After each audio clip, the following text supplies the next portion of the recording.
Hello my dear student. तो जो monthly आपका जो एग्जाम में हो रहा है बिहार बोर्ड का स्कूलों में, उसमें अगस्त का जो फाइनल पेपर जो है वो आ चुका है। और विज्ञान सब्जेक्ट है, 102 112 कोड है।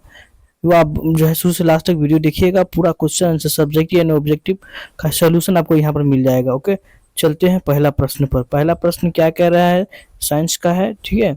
निम्न में से किसका अपूर्णांक सबसे अधिक होता है? तो सबको मालूम है कि किसका होता है, हीरा का होता है।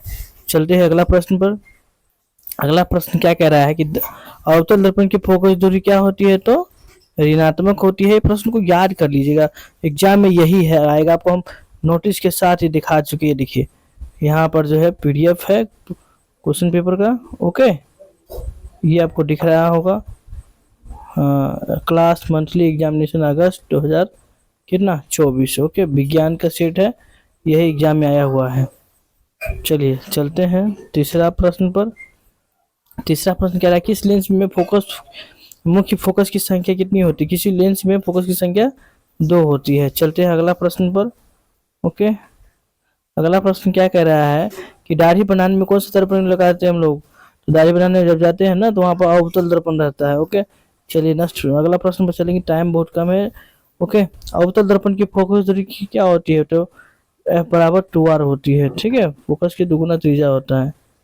ओके, तो यहाँ पर हम जानेंगे, यहाँ पर निम्न में से किस लेंस की अभिसारी लेंस कहते हैं? किस लेंस को हम लोग अभिसारी लेंस कहते हैं? तो उत्तल लेंस को हम अभिसारी लेंस कहते हैं।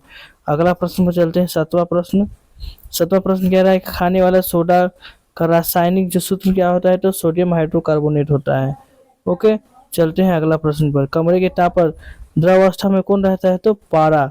पारा जो है कमरे के ताप पर द्रव अवस्था में रहता है। अगला प्रश्न पर चले आए हम, आवर्त सारणी के संयुक्त समूह का तत्व कौन में से है? तो इसमें जो है हीलियम। ओके, चलते हैं नेक्स्ट प्रश्न पर। नेक्स्ट प्रश्न क्या कह रहा है? अगला प्रश्न कि सोडियम कार्बोनेट के जलीय विलयन में मेथिल ऑरेंज का मिलाने पर कौन सा रंग का हो जाता है? तो आपको लाल रंग का हो जाता है, ठीक है, लाल रंग का हो जाता है।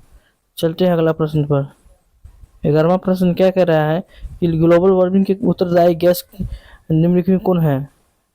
तो उसके लिए है कार्बन डाइऑक्साइड, CO2। ओके, चलते हैं अगला प्रश्न पर। गंधक की परमाणु संख्या कितनी होती है, यानी सल्फर की परमाणु संख्या कितनी होती है? तो 16 होती है। चलिए, पूरा 25 प्रश्न अगर आपको चाहिए तो चैनल को लाइक एंड सब्सक्राइब कीजिए, और सब्जेक्ट आप जो है आपके व्हाट्सएप नंबर हो गया 74 84 15 18 पर मैसेज कीजिए। Okay, bye, take care.